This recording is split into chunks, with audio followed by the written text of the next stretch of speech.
Listo.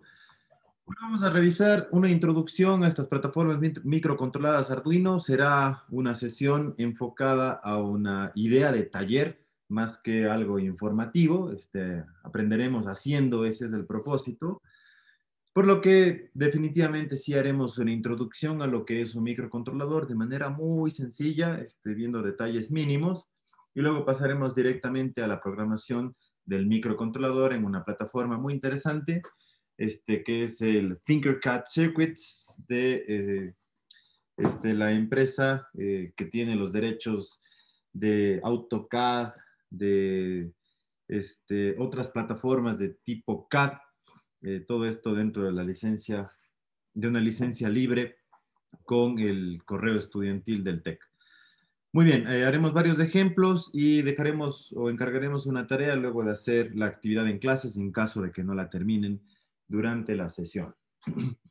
¿Qué es el Arduino? Que es también conocido como un computador físico, es un microcontrolador. Y básicamente un microcontrolador es un computador de una dimensión muy pequeña. Se diferencia de un microprocesador porque integra dentro de la misma plataforma, del mismo chip, del mismo circuito integrado, puertos o periféricos, memoria RAM, memoria ROM, memoria EPROM, y evidentemente la unidad de procesamiento. Existen microcontroladores de diversas capacidades, por lo que incluso existen microcontroladores de la misma familia de Arduino que tienen unidades separadas para procesamiento aritmético lógico. Eso es altamente deseable para procesamiento digital de señales, que no será objeto, al menos de momento, en esta introducción a esta plataforma. Muy bien. Como ejemplo y caso específico de estudio, debido a que la plataforma de simulación que vamos a usar, y es de las primeras plataformas más conocidas, cuando Arduino se empezó a hacer famoso, tomaremos como caso de estudio el Arduino Uno. No es la única plataforma que existe de la familia de Arduino, existen versiones más pequeñas, hay una que se llama Arduino Nano, es realmente muy pequeño, hay unos que son más grandes y con más capacidades, el Arduino Mega, hasta llegar a uno que es realmente potente, que es el Arduino Leonardo. De cualquier forma, todos utilizan en su estructura un microcontrolador de la familia Atmel. Atmel tiene una arquitectura de programación basada en un set de instrucciones reducido. De hecho, es muy famoso, se puede programar con diferentes otros lenguajes diferentes a la propuesta de Arduino. Se debe mencionar que Arduino en sí no es un microcontrolador, sino es una plataforma. Fue propuesta hace muchos años en Italia, inicialmente por un estudiante de doctorado que junto con su asesor de tesis identificaron la dificultad de aprender plataformas microcontroladas en ambientes de aprendizaje, debido a que clásicamente se programaban estas plataformas utilizando lenguaje de programación de bajo nivel, como el lenguaje de ensamblador, o a veces no programaciones tan potentes en C. Entonces, generar un código precompilado que se alberga en la memoria del microcontrolador y que sirve como intérprete de instrucciones de alto nivel en un compilador que es el interfase donde desarrollaremos nuestros programas. La idea fue tan buena que se popularizó y ahora es altamente desarrollada en el mundo entero. De hecho, Arduino está patentado, pero existen muchas copias de versiones chinas principalmente en las que reproducen estas placas con idénticas capacidades, con el mismo código precompilado y que se programan con la misma plataforma, que cuestan una fracción del costo de este Arduino Uno.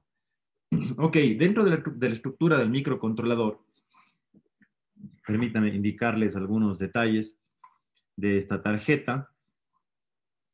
Miren, aquí tenemos el microcontrolador, que es este de aquí. A ver, déjenme usar otro color. El microcontrolador se encuentra albergado aquí y tiene esta estructura. Tiene una interfase serial para comunicarse con otros dispositivos. Dentro de las posibilidades de comunicación serial con otros dispositivos hay una cantidad importante de protocolos. Está el protocolo serial para comunicarse con el computador a través del puerto USB. Está el protocolo SPI para comunicarse con interfaces u otros dispositivos, otros chips. El interfase I2C entre los más importantes. Luego tiene memoria RAM. Esta memoria RAM es relativamente pequeña comparado con las prestaciones de un computador como el que ustedes tienen ahora mismo enfrente de ustedes y al que están asistiendo a esta sesión virtual. Tiene 2 kilobytes de memoria RAM para tener una idea de las capacidades que tiene un computador en comparación con este microcontrolador. Por ejemplo, mi computador tiene 16 gigabytes de RAM. Eso es muchísimo más, ¿no? Recuerden las escalas de dimensionamiento informático. Tenemos los bytes, luego vienen los kilobytes, luego vienen megabytes, luego vienen los gigabytes, es decir, en orden de potencias de 3. Y tiene 32 kilobytes de memoria flash para almacenar el programa que desarrollemos. Pero de estos 32 kilobytes hay una porción, es importante, de código precompilado que se encuentra ya en el microcontrolador. Y tiene 1 kilobyte de memoria EEPROM, esto significa memoria Erasable, Electrical Erasable Programming Memory, que es una memoria programable únicamente con señales eléctricas, que no se borra cuando se desconecta la energía, a diferencia de la memoria RAM. RAM significa Random Access Memory y es una memoria clásicamente de acceso veloz, en la que se guarda información cuando se trabaja con el microcontrolador. El Arduino Leonardo, por ejemplo, es espectacularmente interesante en prestaciones. Tiene 128 kilobytes de memoria RAM para desarrollo de aplicaciones. Para ponerlo en perspectiva, ustedes son muy jóvenes, evidentemente, no llegaron a conocer los computadores de la década de los 90, si acaso lo pueden encontrar ahora en algún museo, ¿no? Pero los computadores de las décadas 90 tenían 128 kilobytes de memoria RAM y tenían un acelerador para subirlo a 256. Imagínense ahora eso simplemente lo tenemos en un microcontrolador para desarrollo de aplicaciones del día. Hay un salto importantísimo en informática, obviamente. Luego esta tarjeta tiene otras interfaces muy interesantes. Miren, tenemos aquí interfaces digitales en donde podemos conectar dispositivos que trabajen con señales discretas, es decir, 0 apagado, 1 encendido. Básicamente aquí las señales discretas responden a voltajes del tipo TTL, que es una tecnología. TTL es una tecnología de circuitería lógica, en la que para esto 0 volts significa un 0 lógico y 5 volts significa un 1 lógico. Es decir, cuando escribamos un 1 en los puertos digitales de esta tarjeta, lo que realmente estaremos diciéndole al microcontrolador es, este pin lo vamos a llevar a 5 volts. Y cuando escribamos un 0 lógico, lo que vamos a pedirle es que este pin lo llevemos a 0 volts. Luego tiene, dentro de todo este puerto, además tener una cantidad importante de pines de entrada y salida al que se pueden conectar diversos dispositivos que manejen esta tecnología. Hay algunos pines de estos que tienen prestaciones interesantes, como el pin 6 o el pin 5 o el pin 3, que además de poder encenderse, tienen la opción de regular su salida a través de un algoritmo que se conoce como algoritmo de modulación por ancho de pulso o señal PWM para variar el voltaje de salida y entonces tener un valor promedio que dependa del valor del PWM. También lo haremos como parte del taller. Y por otro lado, en esta zona de aquí abajo, de la tarjeta, los terminales que tienen la letra A corresponden a entradas analógicas. Y en este caso, las entradas analógicas reciben clásicamente, si utilizamos únicamente la referencia interna de voltaje de la alimentación de la tarjeta, reciben señales entre 0 y 5 volts analógicas que podrían provenir de sensores, por ejemplo. Clásicamente para eso sirve, con lo que tenemos la opción de hacer una interfase con el mundo. conectando sensores para interpretar la información y tomar decisiones, y con esto tomar decisiones sobre actuadores. Imaginen la experiencia que ustedes acumularon para el desarrollo del sistema automático de nivel con el PLC. Había que leer el nivel desde un sensor, se podría conectarse a un puerto analógico y se debía tomar decisiones para encender o apagar una bomba que se podría tomar con las salidas de la interfaz digital. Es decir, tiene entradas y tiene salidas, todo dentro del mismo interfaz, por eso decimos que es un microcomputador. Luego también tiene el puerto USB. El puerto USB está aquí, con ese se comunica con el computador, y también tiene la entrada de la alimentación, con evidentemente el acondicionamiento de señal o el voltaje de regulación para la tarjeta de 5 volts. Hay otras cuestiones en la tarjeta que es importante mencionarlas. Este chip que está aquí corresponde al interfase USB, es el que se comunica con el puerto USB y a su vez transmite la información al microcontrolador. No lo vamos a programar, ya forma parte de la arquitectura de facto que consideramos opera bastante bien. Este cristal es el que devuelve el número de oscilaciones para el cálculo numérico. Básicamente este cristal es de 20 MHz. Para ponerlo en perspectiva con los computadores que ustedes tienen, un procesador i7, por ejemplo, de Intel, tiene un cristal para la velocidad del reloj entre 2 y 3 gigahercios. Es decir, evidentemente muchísimo más veloz. Es decir, procesa más instrucciones por segundo. Este tiene un cristal de 20 megahercios. Y bueno, esta es la perspectiva general de la arquitectura de esta tarjeta, de este Arduino Uno, que lo utilizaremos para el desarrollo de nuestras aplicaciones, utilizando en este caso una plataforma de simulación, que se acerca bastante a lo que realmente pasa en un asunto práctico. Muy bien. Sigamos.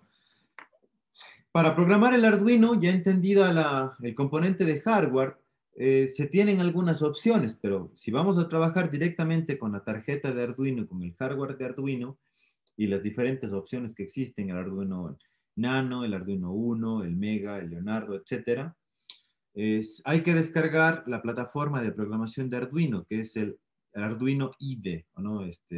Integrated Development Environment, significa IDE.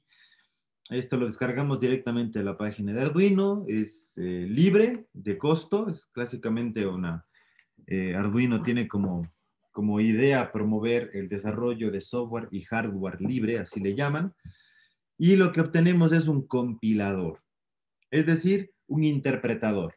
En el Arduino IDE o en esta interfaz tenemos la opción de programar el Arduino basado en el lenguaje de programación de Arduino que se parece mucho a C, y C es un lenguaje de nivel alto, pero lo que entiende el microcontrolador es otro tipo de lenguaje, uno de máquina.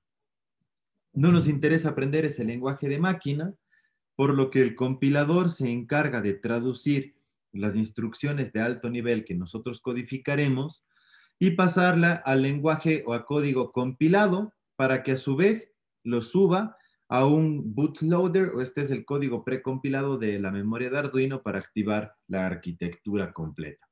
Y ahí sí existe la posibilidad de trabajar de forma recurrente en Arduino con el programa que hemos desarrollado. Nota importante a mencionar, todos los programas que desarrollamos se ejecutan en tiempo real. ¿Qué significa en tiempo real? Son muy rápidos. Salvo que utilicemos recursos de detener el código o de manejar retrasos de tiempo que tengan retrasos importantes sin manejo de interrupciones, de lo que hablaremos también un poco más adelante, el código no se ejecutaría en tiempo real, pero principalmente buscamos eso.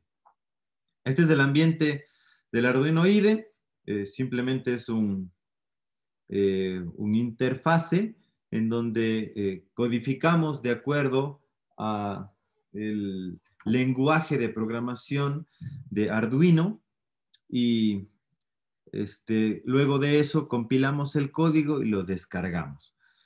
Vamos a revisar tanto la arquitectura de programación como un código de inicio de ejemplo número uno, como también desarrollar estructuras de programación que son familiares para ustedes, que ustedes programaron ya previamente incluso en MATLAB, que es muchísimo más avanzado de lo que vamos a hacer aquí. Esto es muy sencillo como aplicación. Hay que entender o tener muy claro que se deben configurar previamente los interfaces del Arduino para decir qué es lo que vamos a utilizar como salida o como entrada y luego de eso generar la funcionalidad. Por eso clásicamente existen dos funciones de configuración. Esto es lo mínimo necesario para programar el interfase de Arduino. El uno es la función de configuración de setup, que se ejecuta primero. Esta es la primera función en ejecutarse.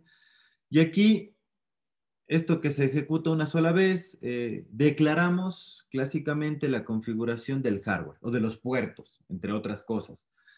Y en el void loop, que es el lazo principal, este se repite de forma indefinida. Lo que hacemos es ahora sí colocar el código que pretendemos que se repita. Muy bien. La plataforma que vamos a usar, bueno, les mencionaba, el Arduino CC. Voy a picar en estos enlaces. Permítame copiarles para indicarles de dónde descargamos cada una de estas herramientas. Miren, esta es la página de Arduino. Aquí pueden comprar un Arduino, aunque realmente se vende casi en cualquier almacén electrónico, pero lo que nos interesaría, si ya tuviesen un Arduino, por supuesto, sería descargar. Entonces aquí en software podemos venir a downloads y aquí está el Arduino IDE, la última versión para descargar. Entonces seleccionan la plataforma en la que estén trabajando. Trabaja bien en cualquier plataforma, eso es lo bueno también. Es multiplataforma, Mac, Linux o Windows. Y una vez que descarguen, siguen un proceso de instalación regular. Por ejemplo, déjenme abrir mi código, mi programa de Arduino, nada más para mostrar.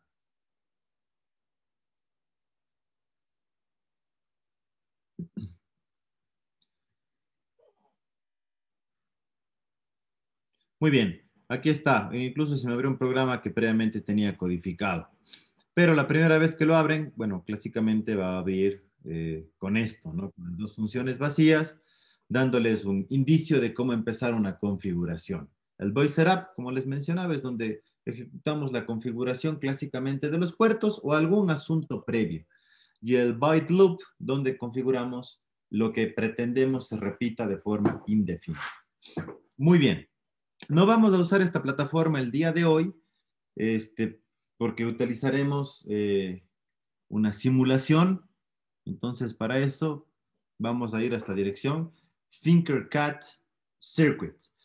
Si gustan, pueden ir directo por ese enlace o pueden googlearlo también. Tinkercad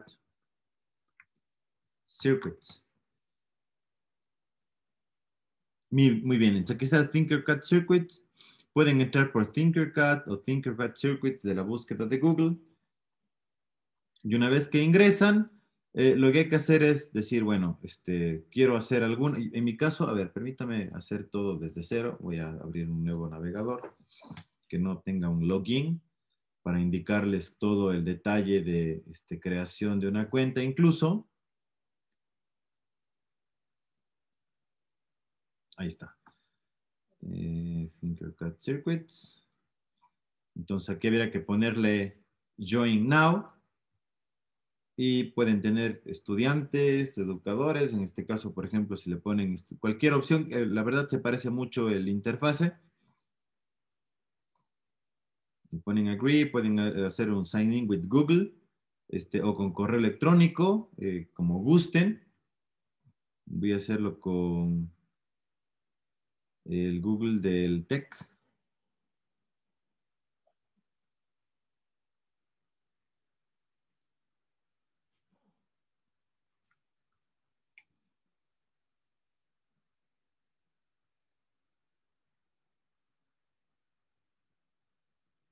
Muy bien. Este es el username que me creó por defecto.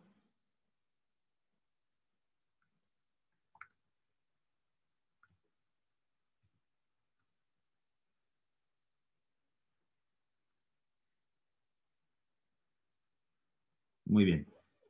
Es de Autodesk. Hace rato en el lapsus no recordé el nombre de la empresa. Ok. Listo. Está bien interesante el Tinkercad. No solo tiene el circuit, sino tiene también 3D Designs, muy sencillo de utilizar. De hecho, es congruente el colocar niños en la plataforma porque es muy sencillo. Sirve para generar diseños 3D y los pueden descargar directamente como código para una impresora 3D, por ejemplo, y empezar con diseños de manufactura aditiva. No es propósito de esta sesión, al menos, mirar eso. Vamos a tomar la opción Circuits y aquí le ponemos Try Circuits. En un momento más ustedes van a tener la opción de hacer todo esto. A ver, no quiero Try Circuits, perdón, más bien quisiera uno nuevo. Voy a ver aquí, perdón. Create New Circuit. Listo. Entonces, este es el dashboard para hacer el desarrollo del circuito. Con esta plataforma haremos todo, incluido el proyecto final. Aquí tenemos todo lo necesario para hacer cosas que realmente sean muy interesantes. Por ejemplo, resistencias, LEDs, pulsadores, potenciómetros, capacitores, protoboards y lo más importante, un Arduino Uno. LEDs RGBs para dar colores, etcétera, ¿no? Realmente hay muchas opciones. Vamos a tomar un Arduino Uno. Perfecto. Algo importante a notar en el Arduino es que tiene un LED integrado en la tarjeta. Miren que esto es una reproducción 3D de lo que físicamente tenemos. Es más, permítame, yo tengo aquí mi tarjeta de Arduino. Tenía. Aquí está. Nada más para propósitos de comprobación. Miren, es exactamente lo mismo que está ahí. Ahí está. Y una cosa que vamos a hacer en principio es usar el LED integrado del Arduino. Es este LED de montaje superficial que se mira aquí. Es el LED que tiene aquí a un lado la letra L para hacer una primera demostración. Ok. Entonces, ya tenemos el Arduino, no le vamos a hacer nada. Este LED está conectado internamente en la tarjeta. Y lo único que nos interesa en este momento es desarrollar... permítanme un segundo. Ahora sí, vamos a ponerle codificar. Y cualquier cosa que empiece aquí, podemos hacer por códigos. Vamos a utilizar no como bloques, sino como texto. Nos pregunta si estamos seguros de hacer como texto. Es más potente. Voy a borrar todo, a pesar de que ya viene una codificación previa del blinking del LED. Me gustaría empezar desde cero explicando cada bloque funcional del Arduino. Ok, y hacerle modificaciones en consecuencia. Nada más déjenme siempre tener esta ventana abierta, en caso de que tengan alguna consulta durante la presentación. Ya quedó. Muy bien, entonces empecemos. Vamos a tomar primero la función void setup. Esto incluso es código de inicio, clásicamente así empieza, ¿no? Cualquier programa en Arduino es el void setup y el void loop. En el void setup lo que hacemos es desarrollar clásicamente lo que corresponde a la configuración de inicio del hardware y en el void loop el código que pretendemos que se repita de forma indefinida. Entonces lo primero que le vamos a decir es que este LED esto es una especificación de Arduino en todas las tarjetas, está cableado o colocado en paralelo al pin número 13, este pin de aquí. Entonces vamos a poner que el pin 13 sea salida. Entonces aquí le ponemos el comando, es pin número 13, y le decimos que es output. Punto y coma porque es código de C, muy importante. Esta sería toda la especificación del void setup que se debe hacer solo una vez antes de ir al void loop. Perfecto. Y luego de eso, vamos a pretender que se encienda el LED por un segundo y luego se apague otro segundo y esto se repita de forma indefinida. Es decir, para ello hay una instrucción que se llama digital write, así como lo ven en pantalla, escritura digital. Le decimos el pin, por ejemplo, el número 13, y le pedimos high, significa nivel alto. El 1 lógico, que es escribir 5 volts, y eso en consecuencia provocaría que el LED se encienda. Luego, vamos a establecer un delay o esperar un segundo o 1000 milisegundos. El delay como instrucción requiere en el argumento de la función una cantidad entera que indica la cantidad de milisegundos que esperará el código hasta ejecutar la siguiente línea. Cuando utilizan el doble backslash, esto significa que vamos a incluir un comentario y ese código no se va a compilar. Nada más aquí, por incluir algo más, vamos a decir entonces, esperar un segundo. ¿De acuerdo? Comentemos todo el código y aquí pongamos encender LED. Perfecto. Y luego digital write, y vamos igual, el pin número 13, y esta vez le vamos a decir low, ¿no? Que es escribir abajo el pin número 13, y este sería lo opuesto, ¿no? Apagar LED. Y esperamos un segundo más. Adelante, Ana Julia. En el que te da por default, por ejemplo, te da pin, en donde tú pusiste pin, es pin mode. ¿Es lo mismo? Perdóname, sí, de hecho, pin mode. Gracias, Ana Julia. Toda la razón. Había cometido un error aquí en la instrucción. Sí, es pin mode para decirle exactamente cuál es el default del pin o que le vamos a asignar como salida o como entrada. Mil gracias. Listo, ya con esto, lo único que hacemos es pedirle que inicie la simulación y cuando inicia la simulación compila el código y nos muestra, miren el LED, se enciende un segundo, se apaga otro segundo y lo que habíamos anticipado es que lo que viene dentro de la función void loop se repite de forma indefinida, es decir, primero enciende, luego espera, luego apaga, luego vuelve a esperar y se repite y vuelve a la línea 6 y esto lo hace de forma indefinida. Está muy fácil, como ven, y de hecho lo es, no tiene por qué ser complicado. Sobre todo si ustedes manejan algo de criterios de programación, todo esto se les va a hacer plano, va a ser muy sencillo de entender. Hagamos una variación. Para hacer cualquier modificación en este código en la herramienta del Tinkercad, se debe detener la simulación y podemos modificar. ¿Qué voy a modificar? Hay que hacer algo más en los programas para generar una suerte de cuestiones más genéricas, más amplias. Y normalmente esto implica que incluso antes del voice setup se incluyan declaraciones de variables o de constantes.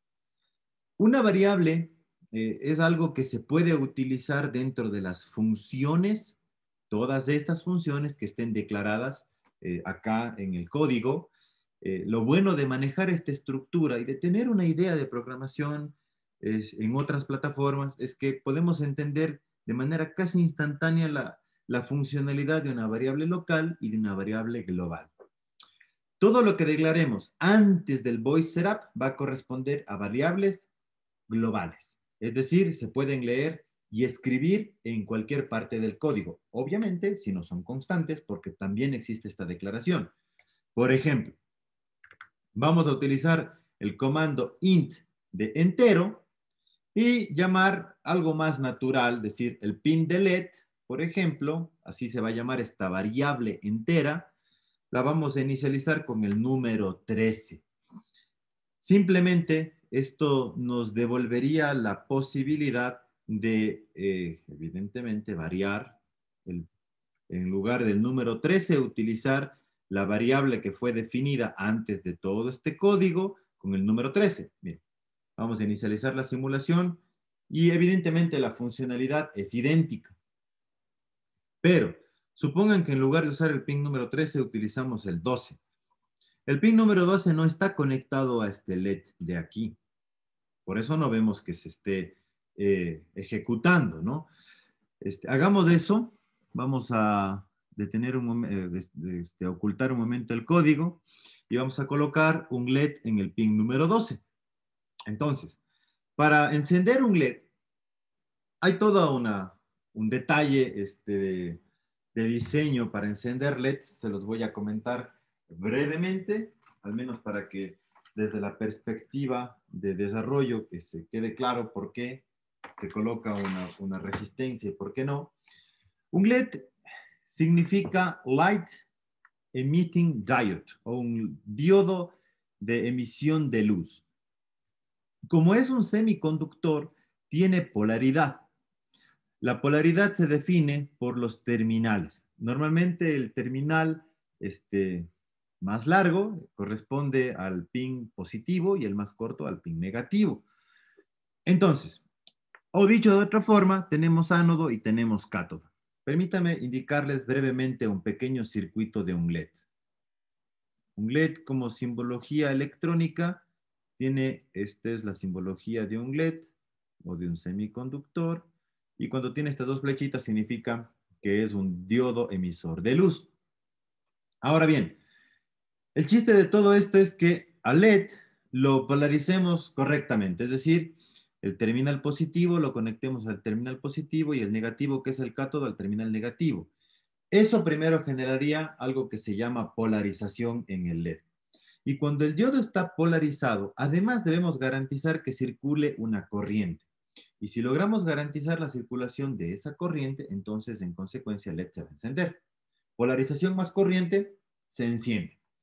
Normalmente, la corriente de circulación de un LED es de 20 miliamperes, pero los LEDs de alto brillo, por ejemplo, como los que ustedes posiblemente tienen en casa, si tienen iluminación LED, cada LED clásicamente se polariza con algo así como 50 miliamperes. Sigue siendo muy austero el consumo de un LED de alto brillo. Claro, si eso multiplican por un panel que tiene 1.000.000 de LEDs por 50 miliamperes, ya tenemos una corriente considerable y en consecuencia un consumo de potencia también mayor. Pero acá vamos a usar un LED simplemente. Entonces, para ello, bueno, aquí no quería trazar esa línea. Borrador. Okay. Para ello, para generar la circulación de corriente, requerimos conectar en serie al LED una resistencia. Y clásicamente la resistencia es de 220 ohms. ¿De dónde salen el 220 ohms? Ahora mismo se los indico, es un cálculo muy sencillo. Y esto conectaríamos, perdón, me va a venir por aquí, a una fuente de voltaje, de manera que si hacemos esto, el negativo al cátodo, el positivo al ánodo, y con una resistencia garantizamos la circulación de corriente, que sería la corriente de LED, lo que va a pasar es que el LED se enciende. ¿De dónde salen los 220 ohms? Bastante sencillo. Hay que calcular, consideramos que si la intensidad de LED son 20 miliamperes,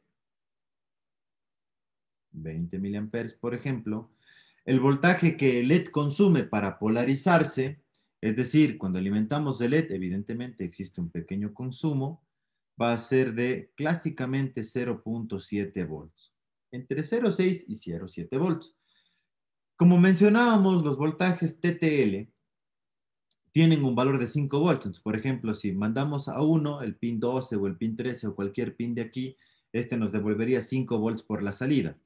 Entonces, eso quiere decir que para calcular la corriente, ¿no?, o la corriente que circularía por este circuito utilizando ley de Ohm, sería igual al voltaje de la fuente, que sería este voltaje de aquí, menos el voltaje de LED, ¿verdad?, entre la resistencia. Este sería el cálculo de corriente. De aquí podemos despejar la resistencia de LED, que es este valor que pretendemos justificar, los 220 ohms, que sería igual a los 5 volts menos los 0.7 volts de voltaje de LED entre 20 miliamperes. 20 miliamperes sería 0.02. Y esto nos da, permítame ver si tengo abierto el MATLAB, no lo tengo abierto. Es como abrir MATLAB para hacer algo tan simple, es sobrado, pero... Da 215, profe. Ok, gracias por el dato. Ya nada más va a esperar que se abra MATLAB, ya lo abrí. Son 215 ohms. Entonces, sucede que esos 215 ohms no se consiguen comercialmente, al menos de forma exacta, los 215, sino existen valores normalizados de resistencias y capacitores. Y entre sus valores normalizados de resistencia y capacitores, clásicamente 220 es el más cercano y por eso se selecciona eso de forma regular como valor de la resistencia de LED. Entonces, dicho eso, vamos a tomar esta resistencia, la vamos a poner en el pin número 12. Vamos a dar el valor en ohms de 220. ¿Listo? Y según nuestro circuito, aquí venía el cátodo, el ánodo. Entonces vamos a conectar al ánodo, este de aquí. Y este deberíamos conectarlo a tierra o a GND. Perfecto. Perfecto. Ahí está. Ya quedó. Con eso tenemos. No tenemos más. Podemos poner Start Simulation de nueva cuenta. Y bueno, encendimos el LED. Algo muy sencillo, obviamente. La nota curiosa es que cambiamos este LED, o en lugar de incluir un número aquí, que hubiese implicado cambiar el terminal 12, el 12 aquí, 12 aquí, 12 aquí, por una variable. Lo más importante a entender en esta sencilla codificación corresponde a la definición de una variable. Y eso es clave. Ok, hagamos algo un poco más interesante. Para ello, vamos a revisar dentro de lo que la programación corresponde. En un momento más les libero para que hagamos un taller. Eso es, evidentemente, es más interesante que solamente escuchar. Solamente permítame presentar unos 2 o 3 criterios adicionales. Hicimos el pestañeo de LED. Ustedes conocen las estructuras clásicas de programación, el while loop y el for loop como ciclos de repetición. Un while loop lo que hace es repetir una porción de código siempre que se cumpla una condición. Si la condición continúa cumpliéndose, obviamente, lo que va a pasar es que vamos a mantener ejecutando esa condición hasta cuando deje de cumplirse la condición y salimos del ciclo de repetición. El for loop, por otro lado, tiene una estructura, a pesar de que es semejante, está acotada, porque el while loop se puede repetir incluso de forma indefinida, mientras que un for loop no.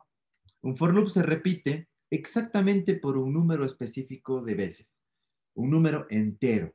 Es decir, ejecutamos lo que tengamos que ejecutar, pero también contabilizamos o sumamos a la contabilidad de repeticiones una iteración extra por cada secuenciación.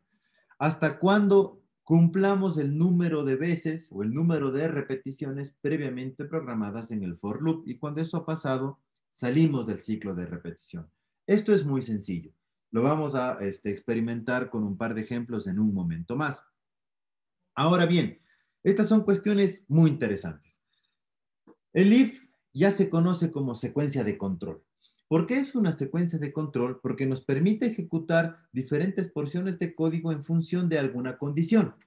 Por ejemplo, si se cumple una condición, podemos codificar una porción de código asociada a esa condición, que es evidentemente la condición de verdadero o de falso.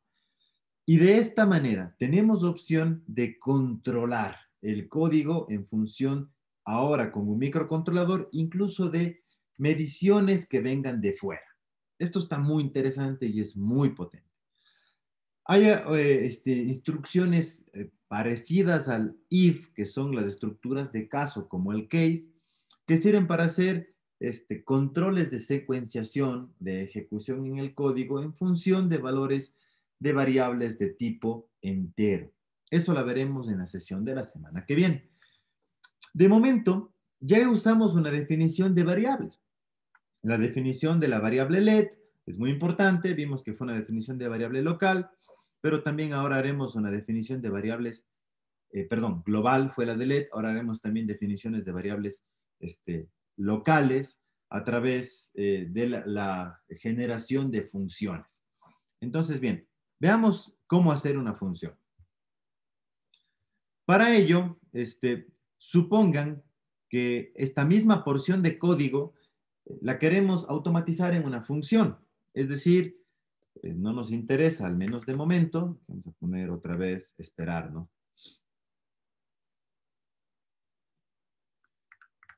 Vamos a suponer esta vez que no queremos que esto forme parte de la codificación principal.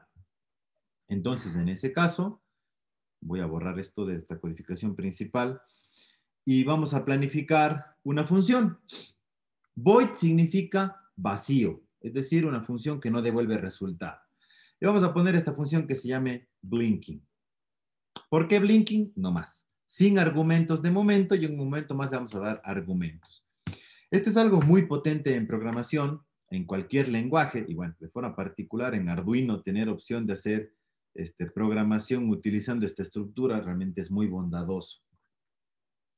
Entonces, miren, ¿qué vamos a hacer esta vez?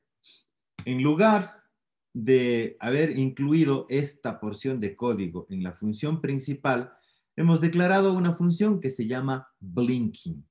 No tiene argumentos de entrada y no devuelve ninguna variable de salida. Void significa variable vacía o función vacía. Entonces, lo único que vamos a hacer aquí es blinking. Llamamos a este código que se encuentra alojado en esta función. Esto que acabamos de hacer es muy sencillo para esta aplicación, es extremadamente simple, pero es muy potente. Muy potente. Con esto vamos a hacer muchas cosas que son más, por supuesto, más complejas y más completas desde la planeación de aplicaciones.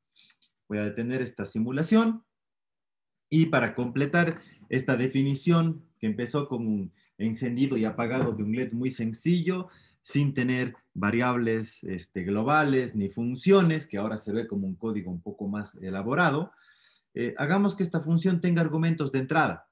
Y el argumento de entrada vamos a considerar que son dos tiempos. Vamos a ponerle el T-on como tiempo de encendido y vamos a tener otro argumento que sea el T-off o el tiempo de apagado. Entonces, de esa manera, fíjense, vamos a considerar aquí en lugar del delay 1000, que sería el tiempo que está encendido el LED, obviamente va a ser el T-on y el de acá va a ser el T-off. Pero hay que tener claro también que lo que se declara dentro de una función como variable funciona solamente dentro de esta función y viceversa en esta función, excepto las variables que se declaran al inicio o en el encabezado, que se pueden utilizar en todo el código. Pero esta vez no tenemos la intención de hacer variables, sino, por ejemplo, de generar argumentos. Entonces, esta función para operar debe tener los argumentos T-on y T-off, que son las variables que luego corresponden a estas opciones de espera. Bien, entonces eso implica que, por ejemplo, acá definamos una variable T-on con un valor. Vamos a suponer que queremos que se encienda o esté encendido 1000 milisegundos y vamos a suponer que únicamente va a estar apagado 500 milisegundos. Volvemos a correr esto. A ver, aquí hubo un error, perdón.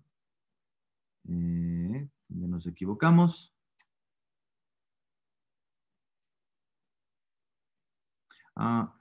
Aquí, permítame un segundo.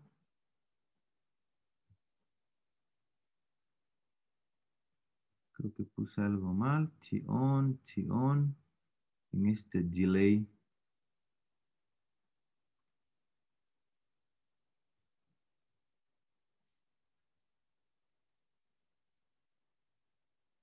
Mil disculpas. Evidentemente el error fue mío. No, sí, claro que esta plataforma debe permitir hacer simulaciones del código con variables locales y variables globales. La intención realmente es mostrarles la definición de variables globales y variables locales. Nada más déjenme, me gustaría que se quiten esas líneas de color rojo. No sé si haciendo un refresh a la página, tal vez. Ahí está. Listo. Miren, le agregamos argumentos al Blink. Hace rato les pido una disculpa grande porque hice esto. Y acá, claro, declaré T-on como variable local, aquí T-off como variable local, y se pudieron usar en el argumento de la función. Y acá T-on y T-off no están declaradas, ¿no? Debo decirle qué tipo de argumento corresponde a la función. Incluso, obviamente, aquí no necesariamente tiene que tener este mismo nombre. Vamos a ponerle, si gustan, con minúscula, así, T-on y T-off. Y si tuviese igual el mismo nombre, se corresponde a variables completamente diferentes a las que están declaradas en la función void. Así va a funcionar, obviamente. Quisiera hacer o puntualizar algunas cosas que son fundamentales en lo que acabamos de desarrollar. Miren, esta variable que está declarada en la línea 1 es una variable global.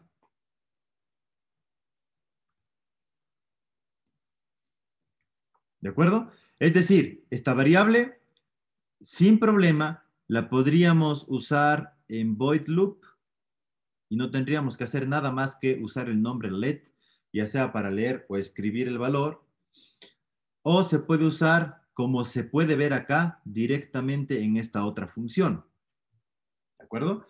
Esa es la definición de una variable global. Se puede usar una vez declarada en cualquier función que forme parte del código. Ok. Luego, segundo concepto clave. Acabamos de desarrollar una función, la función blinking. ¿Qué hace la función blinking? Para desarrollar este código de manera más o menos ordenada, previamente habíamos propuesto este código dentro del void loop. Esta vez desagregamos el código, lo colocamos acá y luego, para complicar un poco más, declaramos argumentos en la función. Obviamente estos argumentos, desde la perspectiva más simple, podrían tener directamente los valores de 1000 o 500, por ejemplo, que podría ser otra alternativa. Pero nada más para ilustrar, ya haremos el cambio en un momento más, declaramos aquí un par de variables más, on, off. Estas son variables locales de la función void loop. Y aquí tenemos otro par de variables, on minúscula o y off, que son variables locales de la función blinking. Es decir, estas dos variables se pueden usar únicamente dentro de la función y es lo que compete aquí. Aquí se está usando on, aquí se está usando off. ¿Qué valor se escribe aquí? Bueno, 1000 en este caso, que viene como argumento de esta función, y 500 en este caso, que viene como el argumento de la función previa. Aquí se podría esto programar de otra forma también, directamente escribiendo los valores. Tengo que detener la simulación. Por ejemplo, siendo 1000 y 2000, por ejemplo. On y off, pongamos así. Obviamente tiene que ser consistente el nombre. Perfecto.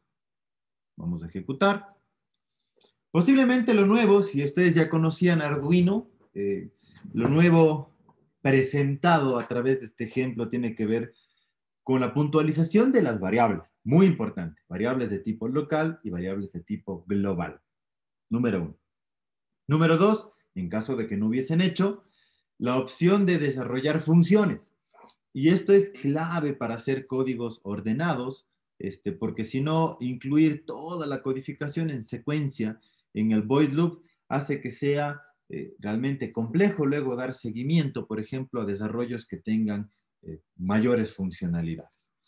Muy bien, hagamos algo más. Vimos sentencias de control con el if, por ejemplo, y secuencias de repetición con el for y con el while.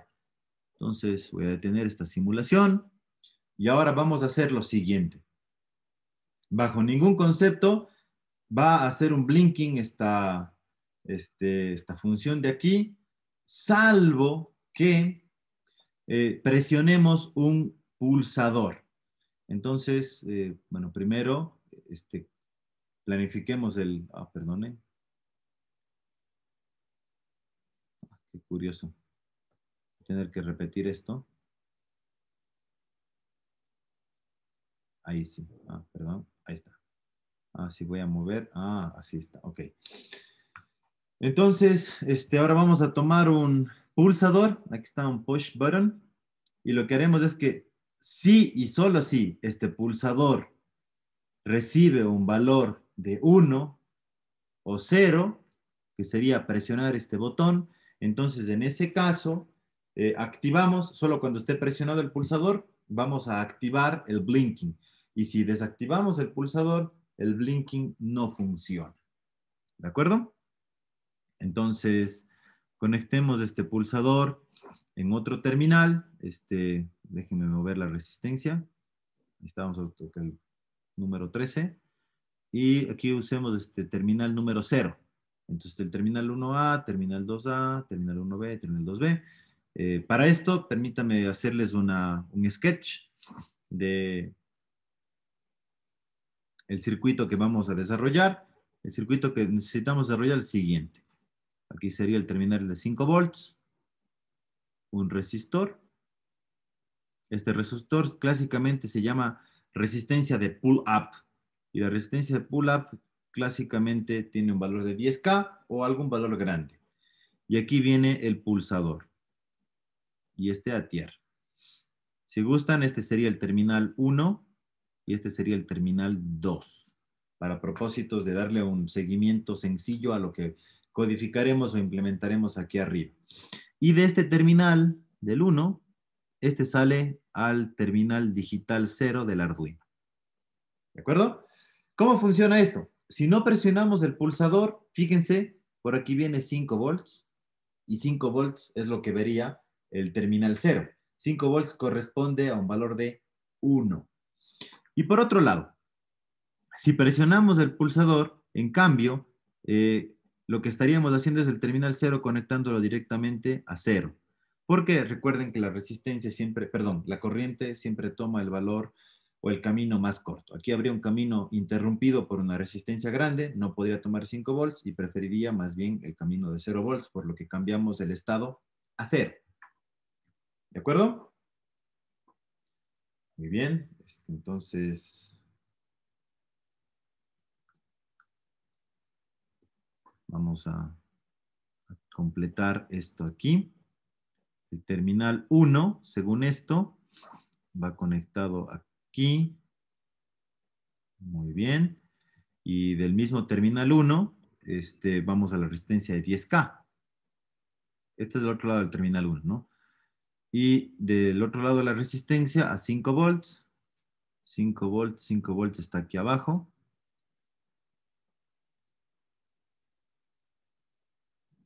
Ya quedó. Y del otro lado, del terminal 2, aquí está, de este terminal, nos iríamos a tierra, ¿verdad? Aquí está, nos vamos hasta tierra.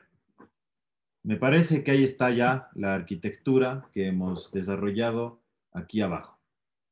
Si alguien tiene alguna pregunta, siempre o comentario, que siempre han sido valiosos durante el desarrollo de lo que estamos haciendo, son bienvenidos a aportar. Muy bien. Borremos. Y déjenme dejar activo el chat. Y la lista de participantes, que siempre es importante saber quién puede participar. Ok. Listo, entonces... está esto. Vamos a codificación. Hay que hacer un cambio más. Y aquí en pin mode, como nos dijo Ana Julia, si estaba mal hace rato solo pin, es pin mode. Y vamos a ponerle el terminal 0. Aquí puedo hacer de dos cosas, decir el terminal 0 directamente o declarar una variable que se llame SW de switch, por ejemplo, y ponerle el valor de 0 en caso de que en algún momento movamos el switch a otro terminal y evitar recorrer todo lo que está hacia abajo en relación al terminal de entrada, ¿no? Y a diferencia del anterior, sería input. Muy bien. Ya con eso, el objetivo era únicamente si presionamos el pulsador, entonces hace blinking el LED.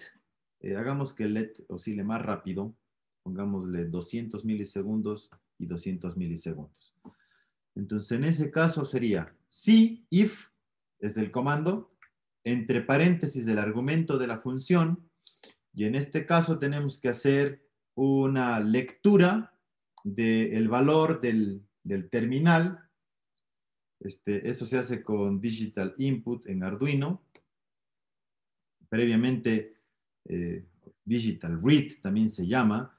Podríamos incluir directamente el valor aquí o escribir una variable local. Esto es un poco más ordenado, ¿no? Vamos a poner int, vamos a llamar un valor, vamos a declarar una variable local que se llame estado, que va a ser igual al Digital Read del SW, que sería el terminal del switch.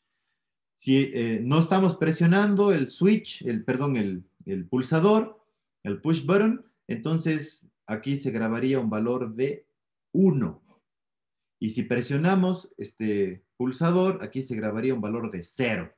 Entonces, la idea es que cuando el estado sea igual a 0, así lo habíamos propuesto, ¿verdad? Entonces, en ese caso,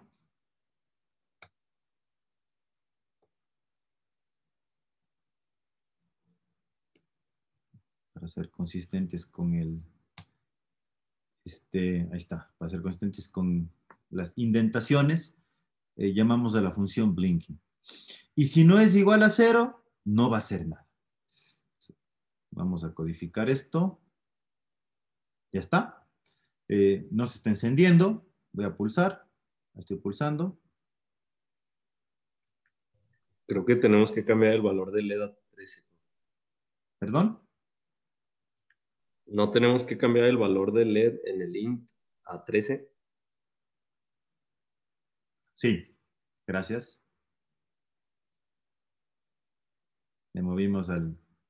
Perfecto. Ahí está. Presionamos. Está el blinking. Cuando no presionamos, evidentemente no ejecuta este código. Ya quedó. Muchas gracias por apuntar el error. Y aquí también se enciende el LED de la placa. Muy bien. Y por último, el ejemplo final para completar esto es utilizar un lazo de repetición for. Y todo lo vamos a hacer a partir de lo que ya hemos desarrollado. Bueno, aunque realmente este podría ser un código de inicio. No sé si hay alguna pregunta a este punto. Creo que está más o menos claro, ¿verdad? Una disculpa por los déjà vus, perdón, por los lapsus que han habido.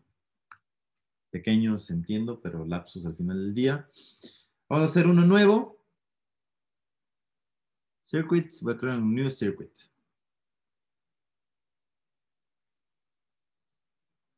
Veamos el Knight Rider.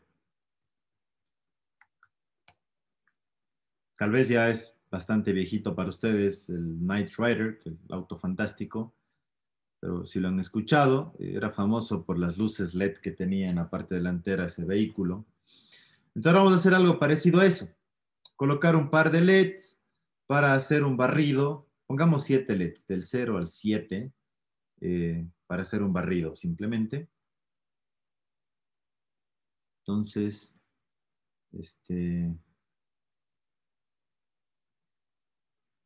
empecemos configurando.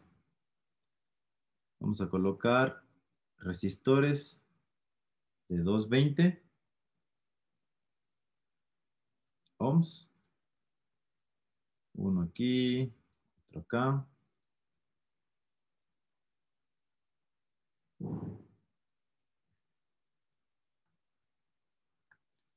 $220 ohms.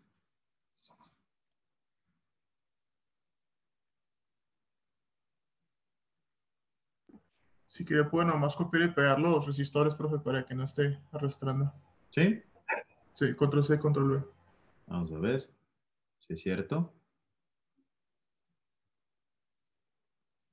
Ya quedó. Listo, entonces en los LED sería algo parecido al circuito que habíamos previamente desarrollado. Vamos a poner aquí los 8 LEDs.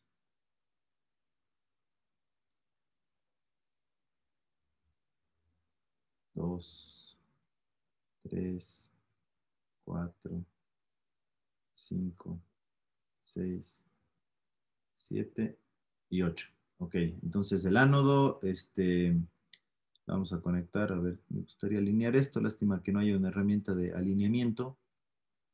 Ahí lo vamos a alinear más o menos visual, pero no estar tan chueco. Está. De cada uno de estos a los ánodos, ¿no? Ya quedó.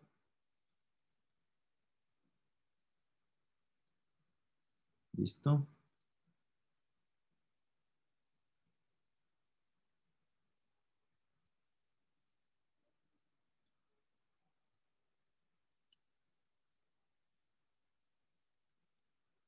Ya terminamos el hardware. Un momentito de paciencia. Listo. Y del otro lado, del cátodo, en todos los casos, va a tierra. Creo que se puede hacer aquí un... No, no se puede.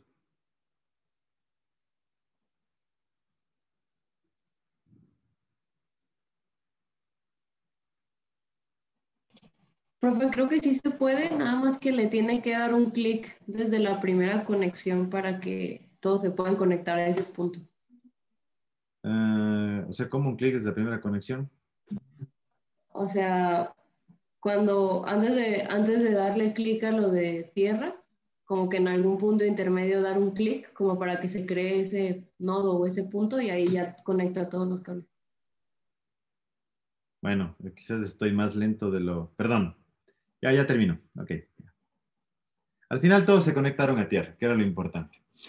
Lo único que quiero hacer es ilustrar el uso de un lazo for. Y ya que quede el uso del lazo for, pasamos a desarrollar un taller con ustedes.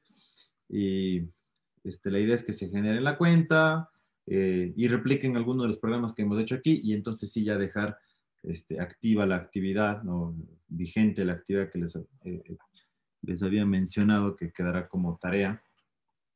Listo. Entonces, bien. Primero vamos a configurar el ping mode de todos los casos. Sería del 0 al... No voy a declarar esto como variables. Para hacerlo un poquito más rápido. Ahí está, sería el ping 0, el 1, el 2, el 3, el 4, el 5, el 6 y el 7. Listo. Tenemos 8 LEDs en este caso, desde el 0 al 7, que están simplemente declarados como salida. Lo único que vamos a hacer es encender cada uno de ellos en forma, se podría hacer algo así, ¿no? Imaginen esto ser como un digital write. Voy a escribir la forma poco profesional de hacer esto. Y por ejemplo, el ping 0, lo vamos a poner en un valor de alto. Hacer un delay de tal vez unos... ¿Qué velocidad le ponemos? Pongamos un tiempo que se llame speed, ¿no? La velocidad en la que se vea el barrido. Pongamos int speed igual a 100, por ejemplo. Ya quedó. Y supongamos que esto de aquí lo vamos a repetir varias veces. Luego de esto tendríamos que apagar el terminal, el 1 y... Perdón, el 0 deberíamos apagar y deberíamos encender el siguiente. Quiero hacer la forma no eficiente para que se vea que evidentemente hay 1000 formas de programar esto. Entonces aquí tendríamos que apagar luego el 1, encender el 2, pero hay formas y formas de programar, ¿no? Hay que apagar el 2, encender el 3, apagar el 3, encender el 4, apagar el 4, encender el 5, apagamos el 5, encendemos el 6 y terminaríamos con apagar el LED 6 y encender el 7. Veamos cómo se ve esto. Aquí nos faltó algo. Evidentemente al inicio deberíamos apagar el LED 7. Muy bien. Esta sería una programación muy poco eficiente. Muy poco eficiente. Sería un desperdicio de recursos. Por supuesto, ustedes miran que obtenemos un resultado. Obviamente eso es correcto desde la perspectiva. Pero hay que entender también que siempre se busca hacer códigos más eficientes y en esa eficiencia de códigos se recomienda manejar variables locales. Las variables globales consumen mucho código, mucha memoria, hacen menos eficiente la ejecución, manejar funciones y siempre tener la opción consecuencias de control o lazos de repetición cuando hay código repetitivo, como en este caso. Entonces, vamos a hacer unas modificaciones. Estas modificaciones, permítanme, ya tenemos la idea de lo que queremos generar. Entonces, ¿qué les parece si incrementamos con un for loop o con un lazo de repetición for? Voy a este void loop y vamos a hacer un lazo for. En este caso, tendríamos, vamos a hacer, tenemos, el for empieza el conteo en 0, y si contamos de 0 hasta n igual a 7, eso suma los 8 LEDs.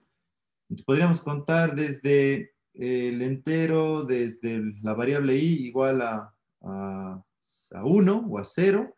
En este caso podría ser 0 por el puerto, ¿verdad?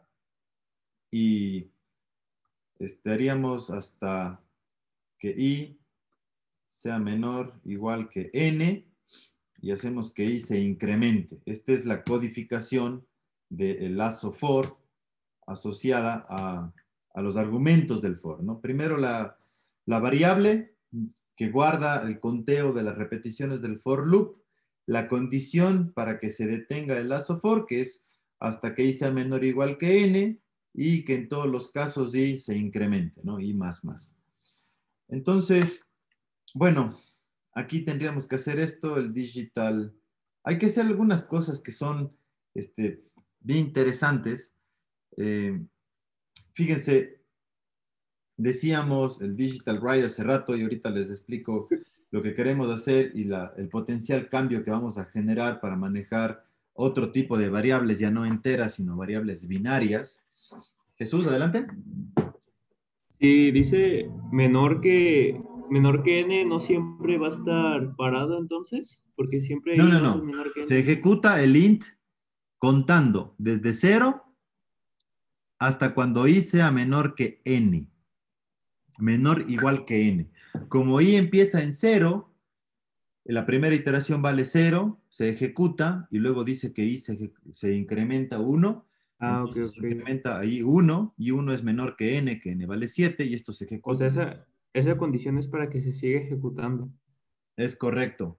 Es la Ok. condición o la configuración del lazo de repetición for, que es lo que queremos ilustrar en este ejemplo, porque tanto para el proyecto final cuanto para la tarea van a necesitar todas las herramientas que estamos ilustrando ahora de Y, programación. y cuando se llega a n, ¿se reinicia? O sea, Sí, ¿y vuelve a valer claro, 0? claro. Cuando llega a este valor de n, lo que pasa es que lo que se escribe aquí deja de repetirse y continúa en la siguiente línea. Y cuando termine la siguiente línea del for o llegue hasta el final del void loop, se repetirá todo otra vez y puede ser que vuelva a repetirse el for. Ok. ¿Ok? Gracias. Entonces, Profe, bien, ¿no le espero. faltó un punto y Adelante. coma? Perdón, Eli. ¿No le faltó un punto y coma después de la N? ¿Aquí? Sí, aquí es punto y coma, perdón, no es coma. Gracias, efectivamente. Son punto y coma aquí los argumentos del for loop. Muy bien. Entonces, bien, aquí vamos con este digital write. Hace rato vieron cómo lo hicimos, ¿no? Por ejemplo, dijimos, vamos a encender el terminal 0. Aquí podríamos decir el terminal i, ¿verdad? Podríamos hacer el terminal i porque i empieza en 0, que sería empezaría en 0, 1, 2, 3, 4, 5, 6, 7. ¿Lo ven? Y lo que haríamos es pasarlo a high o a alto. Entonces, nada más que esto tiene un detalle, ¿no? Bueno, aquí pongamos el delay con el speed. Veamos cómo trabaja hasta este punto. Lo malo es que en la primera iteración va a encender luego va a encender y se va a quedar encendido todo y luego se va a ver todo encendido. Es decir, va a funcionar solo hasta así, ¿no? Pero bueno, ahí se vio la repetición del for loop mínimamente. Lo que nos falta también es apagar. Apagar el LED anterior en cada iteración como lo habíamos hecho. Entonces, para apagar esto, se puede hacer de varias formas. Primero, no puedo, si hago, por ejemplo, un digital aparte con cada uno de estos, debería ser un digital write de i-1, pero aquí ponerle un valor low, ¿no? Nada más que no existe el ping 0 menos, no existe el ping -1. Y como no existe el pin -1, entonces debemos dar aquí un valor correcto del pin que tenemos que apagar o del LED que se tiene que apagar. Entonces, ¿qué les parece si aquí decimos el LED off? Le vamos a llamar a al valor que tenemos que apagarle. Entonces aquí vamos a hacer un if. Si es que i es igual a 0, que sería la única condición en la que esto aplica, entonces, en ese caso, vamos a hacer un int del LED off, va a ser igual a el pin 7. ¿De acuerdo? Y de otra forma, aquí tenemos la opción de decirle un else. Nada más déjenme recordar cómo, si el else iba a continuación, para no errarla. Un momento. A ver si va el if else, si va enseguida del...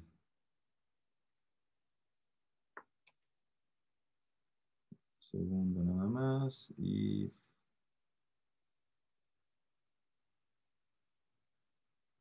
busco if else.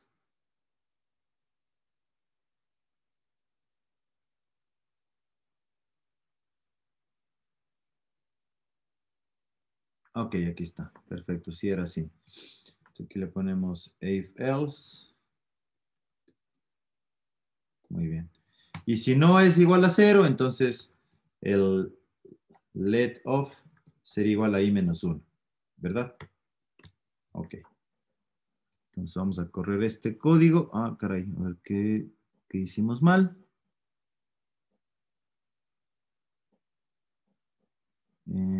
Dice void loop. Let off was not declared in this scope.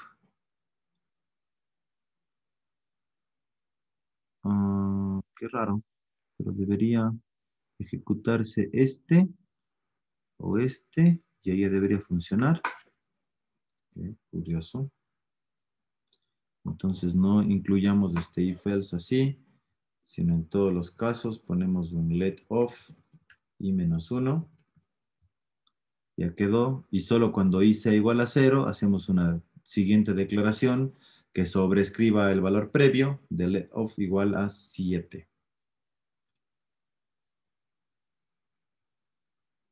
Ah, y nos faltó aquí quizás alguna condición. El último valor, el 7, no se está borrando. Qué raro. Justo esta condición no se está cumpliendo. Quizás sea cuando y sea 1. No sé si ese es el caso. A ver. Justamente esta condición no se está cumpliendo. Por alguna razón, cuando i es igual a 0, es la única condición que no se está cumpliendo y por eso deja activo este.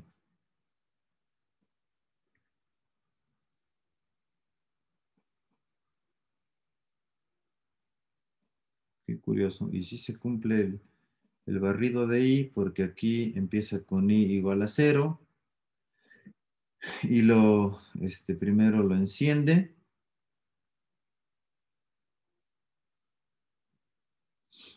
Y si es que i es igual a 0, hacemos let off, que ya fue declarado previamente, igual a 7. Qué raro. A ver, ahí. Ahí sí. Estaba haciendo doble declaración del int y eso quizás estaba generando algún error. Perdón por el lapsus. Bueno, he demostrado que la clase es en vivo, nada más. ¿Alguna pregunta, por favor?